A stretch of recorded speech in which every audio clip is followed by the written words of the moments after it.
अच्छा, तुम्हारे यहाँ पे होंगे, right?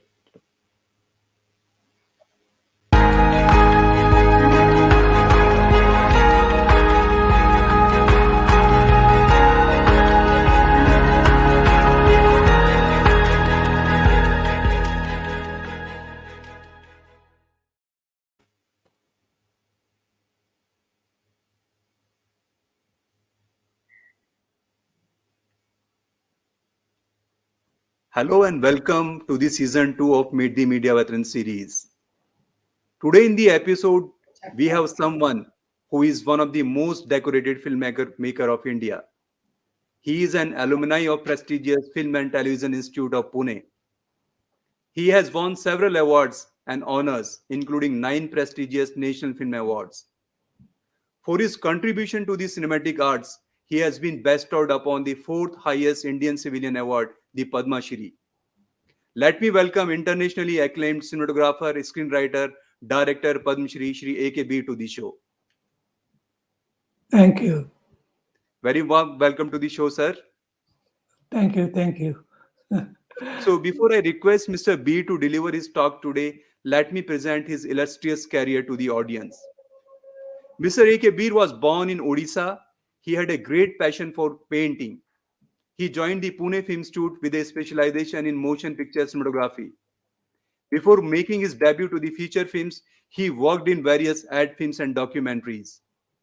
His debut feature film 27 Down as a cinematographer won him the Best Cinematographer Award at the 21st National Film Awards. He has won 2 more awards for the Best Cinematography for Dasi in 1988 and Adi Mimansa in 1991. His directorial debut, Adi Mimansa, won the Nargis Dutt Award for the Best Feature Film on National Integration.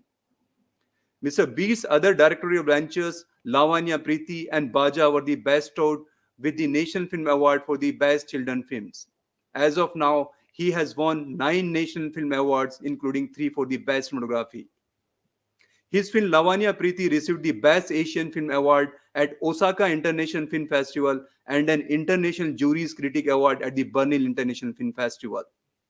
Hamari Beti, for which he wrote the screenplay apart from the cinematography and direction, was screened at the competitive section of the World Film section of Chicago International Film Festival in 2006. He has credit of working with Sir Richard Attenborough's Gandhi as the first unit cameraman. As a director known for his work in parallel cinema, he was also appointed as one of the directors of National Film Development Corporation. He also headed the technical committee of prestigious International Film Festival of India, and he was the chairman of feature film jury of 45th IFFI Goa. It is such an honor having Padma Shri A.K. Beer on the show today. So he's going to talk on emergence of Indian cinema and its human perspective. I'm sure viewers will benefit from this wonderful topic. Over to you, sir. Thank you, Mr. Rizwan. It was a wonderful to be there on this show. And I'm sure I will be also benefited by talking to people on my understanding about cinema. And of course, experiences are very valuable aspects of human life. In response to it, the humanity has gained tremendously. And for this, that is why the world of experiences owes as much to our minds as to the world outside. All our experiences, sight, smell, sound, and tastes, are mental interpretations of the physical reality that exists all around us. Without a mind to perceive, a sound is a pattern of vibration in the air. So our perceptions, in all essence, are an elaborate form of virtual reality. Based on this concept, cinema has emerged. It has grown to enrich people with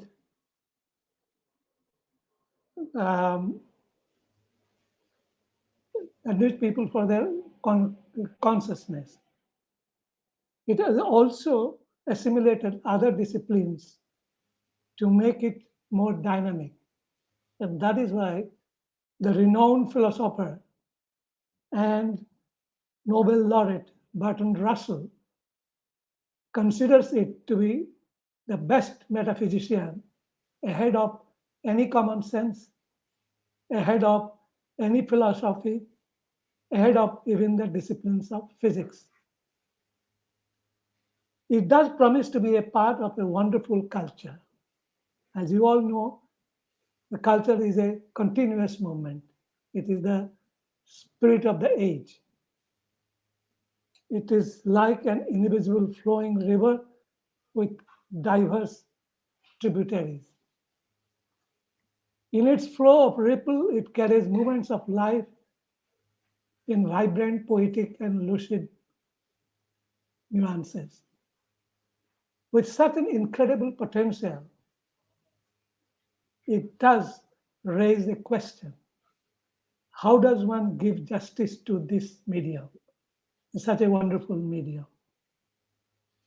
For all its technological metamorphosis, it requires a human sense.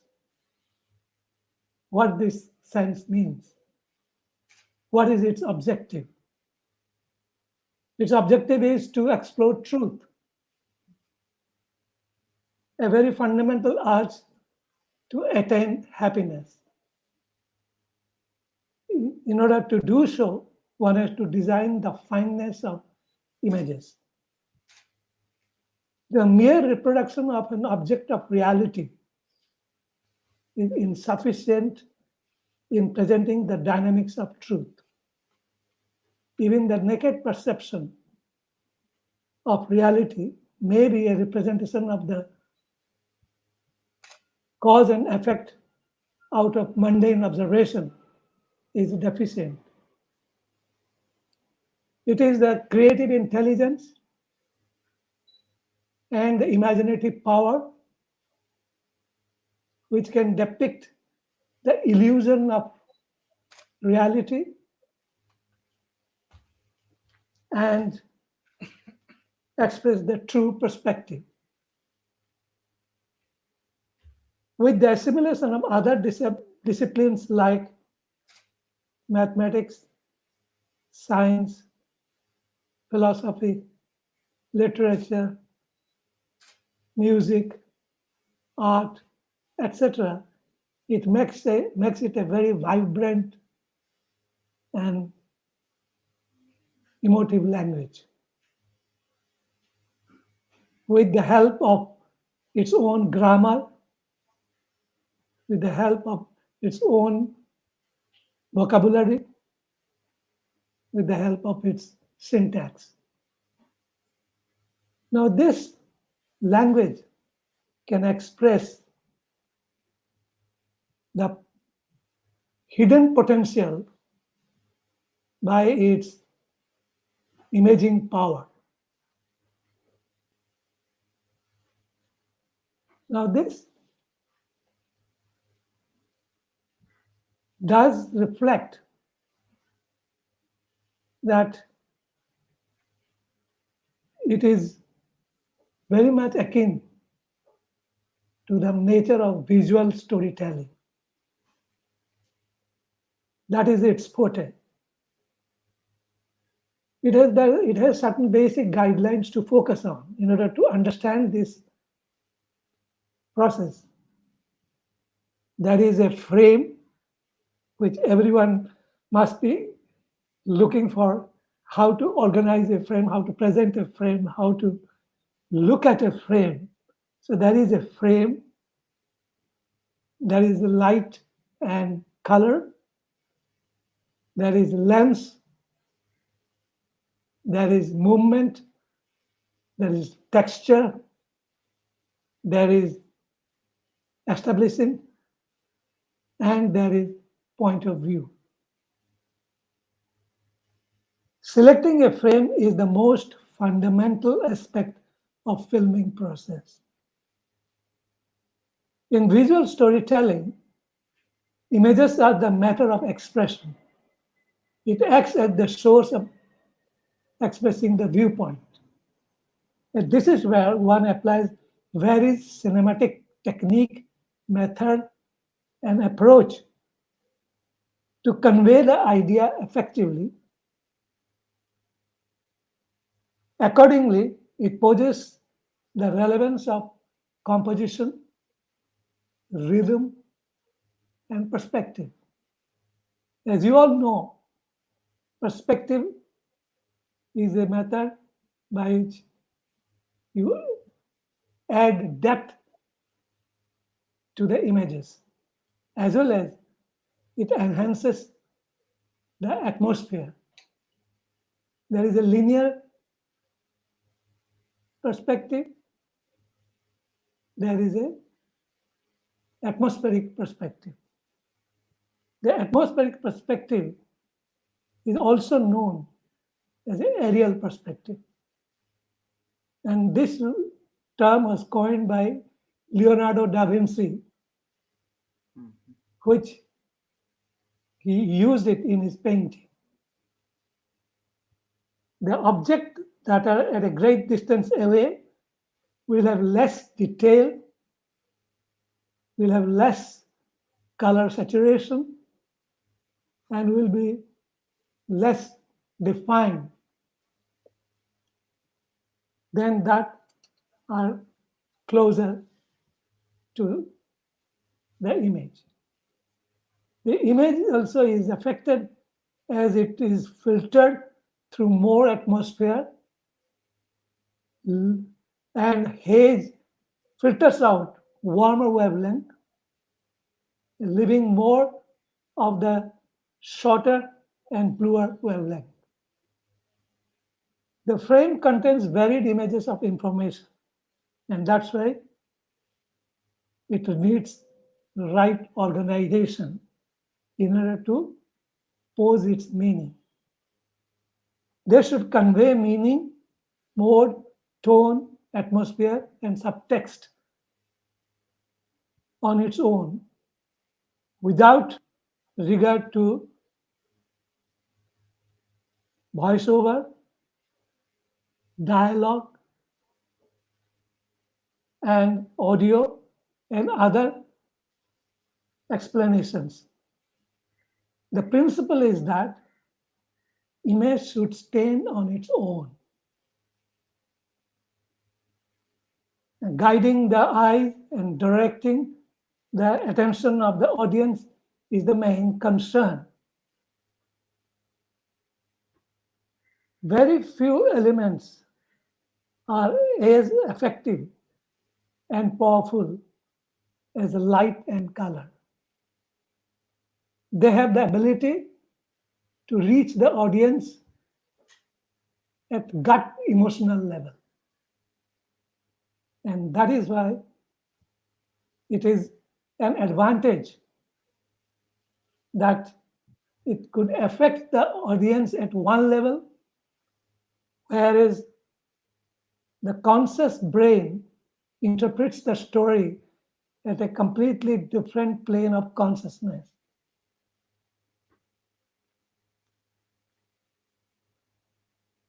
The lens, as I had told you earlier, is a very, very powerful tool in the visual storytelling. It has a personality on its own. The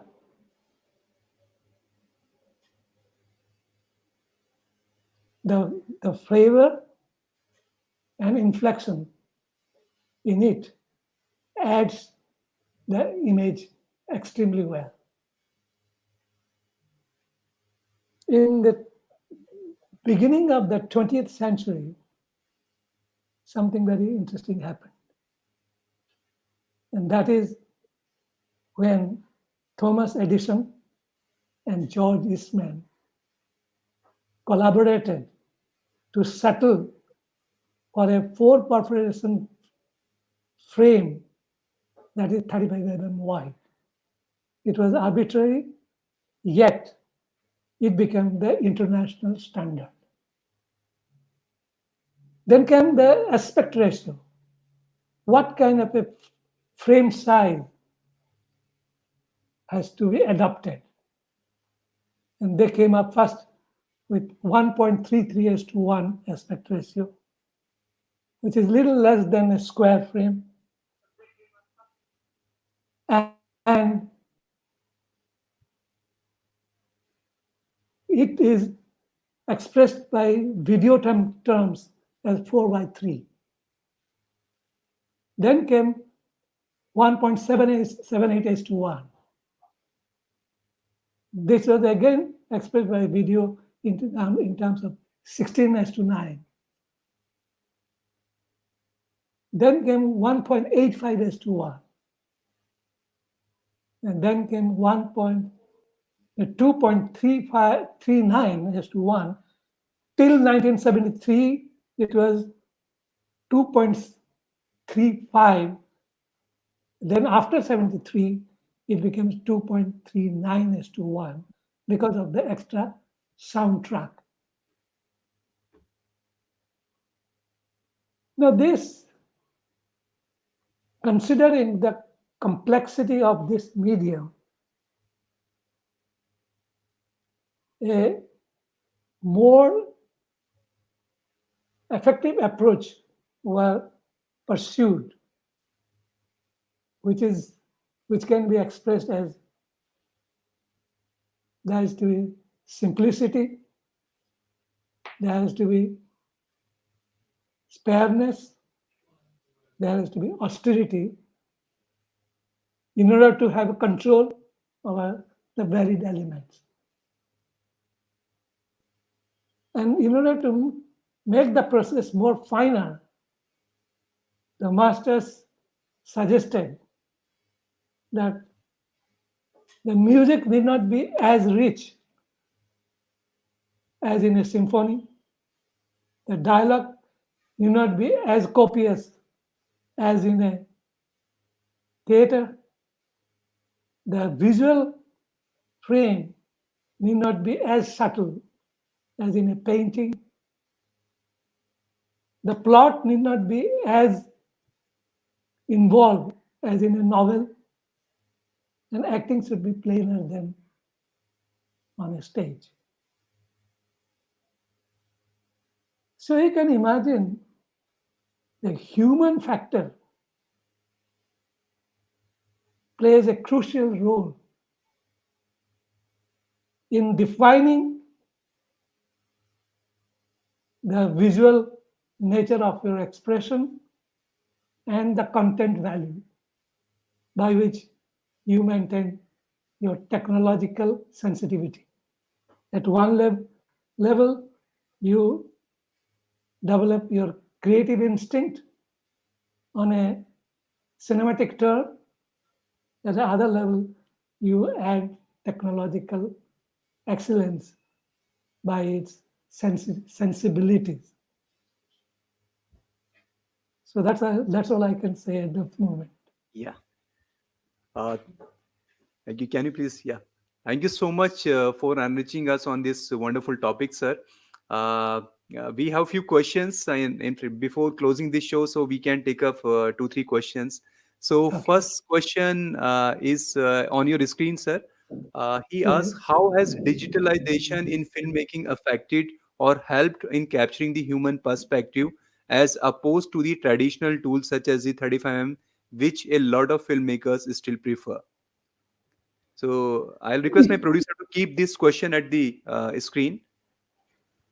Uh, that's true because 35 mm film, the celluloid, has been practiced for a long time, and in the process, a new technology was making its headway, and that is how uh, this digital technology came forward.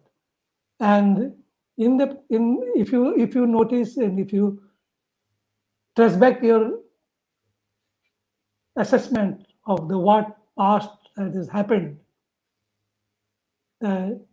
digital imaging has considerably improved during the last 2 decades. And you will notice that has graduated us for from analog to digital, standard definition to high definition, 30 frames per second to 24 frames per second, interlaced to progressive, small sensor to large sensor,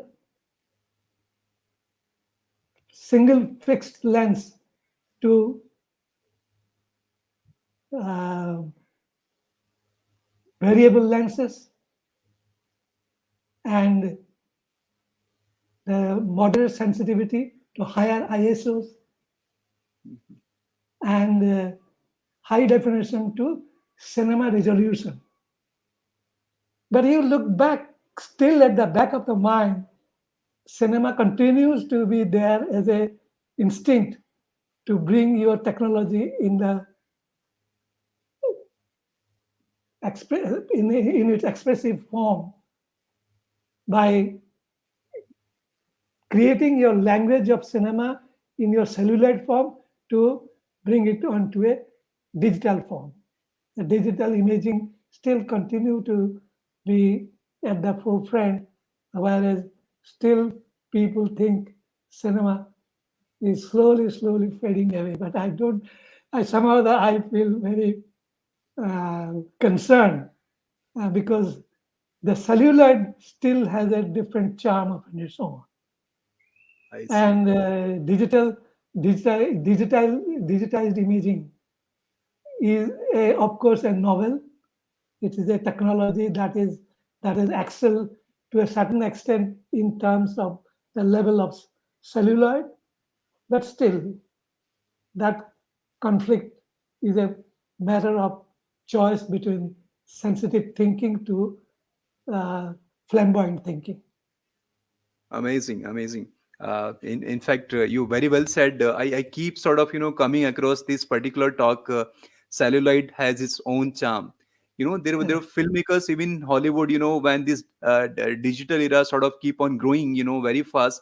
So there were some filmmakers. They said, we are not going to touch this digital, technology. Correct. We are going to Correct. work on the 35 prints only. So I have sort of extensive question to this your particular thought. In fact, very important thought, which is on your screen now, sir. My very focused question, sir. How do you look at this transition of cinema from analog to digital? Actually, has this improved the narrative styles and aesthetics, or best work has already been done in analog era? See, because when the technology found its own look, it tries to match with the look of cinema. Constantly, if you notice, they are trying to see how well it can match the look of cinema, the look of the celluloid. And in that process, the gradually all the invention, the discovery, the things are happening to bring it to the matching level. Now, this matching level has happened to a considerable level, and that is how people are able to accept it as a cinema of a particular kind. Now, of course, this technology has given a new approach to cinema filmmaking process because it has so many ingredients to look into, and the artificial way of trying to find the, the visual excellence in its own term. Now, look at this cinema celluloid level. What has happened? Uh, for example, I will give you an example. The cinema somehow or other carries a human touch with it. The celluloid has carries a human touch with it, and that is enormous. When I tell it is enormous, because it doesn't reflect as a nominal form of expression. It's a tremendous expression with a huge understanding to carry through to create that little impulse of a feeling in your cellular form, which in a digitized form you will see it carries the functional human essence in its own way of expressing the views. And this human touch is a very, very fascinating source of inspiration to human mind. I will give you an example if I'm not blocking your time frame. Yeah, please go ahead, That sir. what happened to me when I was working with the film Gandhi. Right, There's something to do with the human factor, how it influenced my way of working.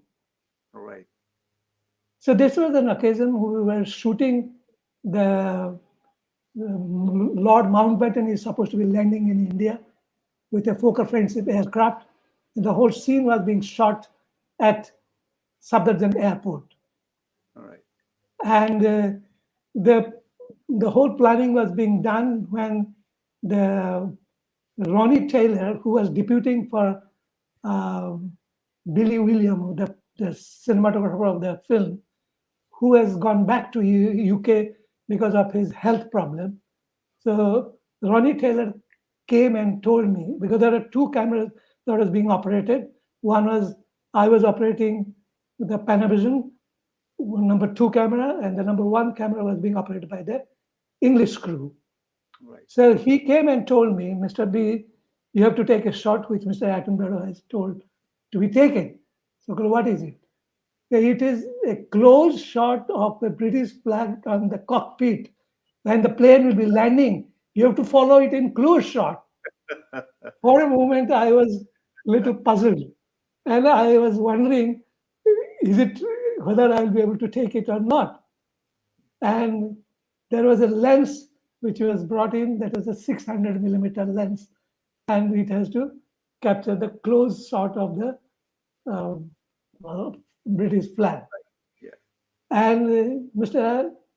Ronnie Taylor himself came and told Mr. Beer, I know it is a difficult shot, but you have to yes, take it because that's what Mr. Attenborough wants it.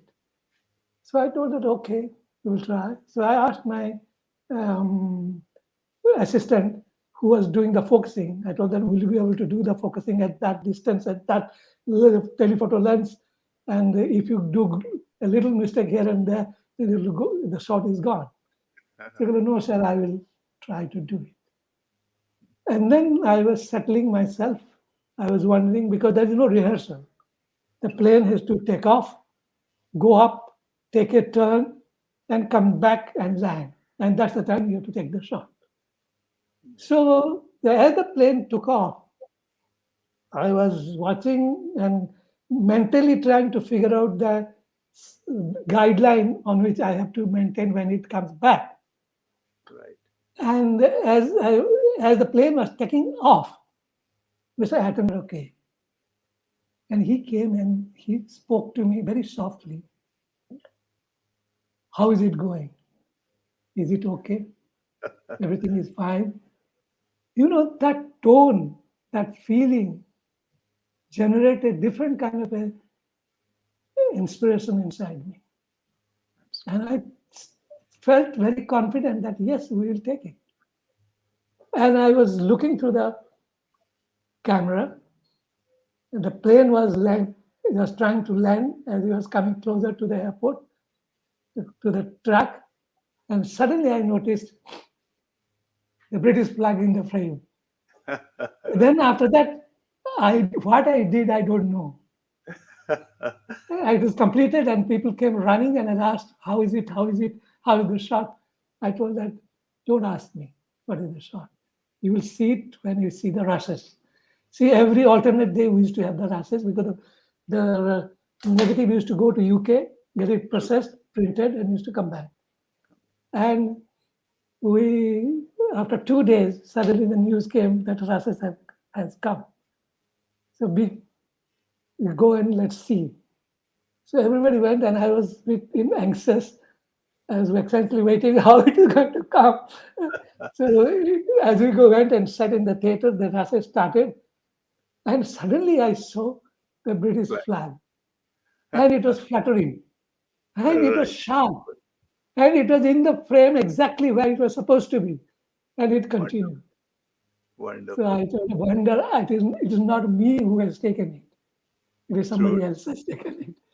So that is how the question of the human touch has an element which is enormous, which True. you cannot define it, or neither you will be able to express it. It just True. happens, it happens. And that is how film of that magnitude, like Gandhi, could be made. Absolutely. Wonderful. Very well answered, sir. We have two more questions. Can you put up the next question, please? So he asked, sir, how much digital technology changed the convention technology and how its effects on the finance actually.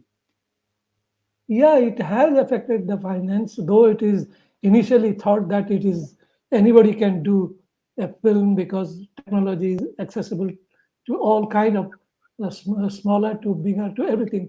It is accessible, but ultimately you come back to what you are actually trying to connect yourself to. What is the human sensitivity with which you are trying to connect yourself to? True. Because it is the human sensitivity who is going to define the technological marvel which has happened through digital technology.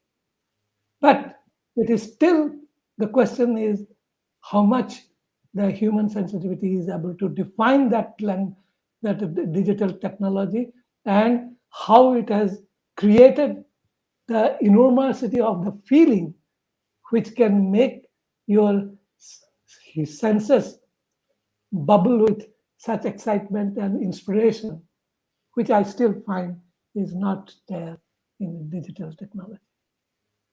Wonderful. So Shakil sir, I'm sure your question is well answered. So can we have last question now? He asked, sir, would you care to share your thoughts on the visual effects industry on human perspective, as it is an essential part of today's filmmaking? Yeah, that's true because VFX has tremendously developed, and it has made things very easier and accessible to filmmakers to think and create that imagination through your VFX. Amazing. So I'm sure, Umar, your question is well answered. Sir, it's time to close the show now. I thank you so much for kindly sparing, your valuable time today. And I'm sure Thank you. this particular talk is going to benefit a lot to our all, not only film students, but the general audience as well. Thank you. Thank you, Rizwan. We are, It was so we are, nice. we are so honored to have you on our platform today, sir. Thank you so Uh, much. Thank you. So I Thank you thank very you much. all for joining. I thank you all for joining us today. So we'll be back with the yet another media veterans next month. So till then, goodbye. Thank you so much. Goodbye. Goodbye. Goodbye. Thank you.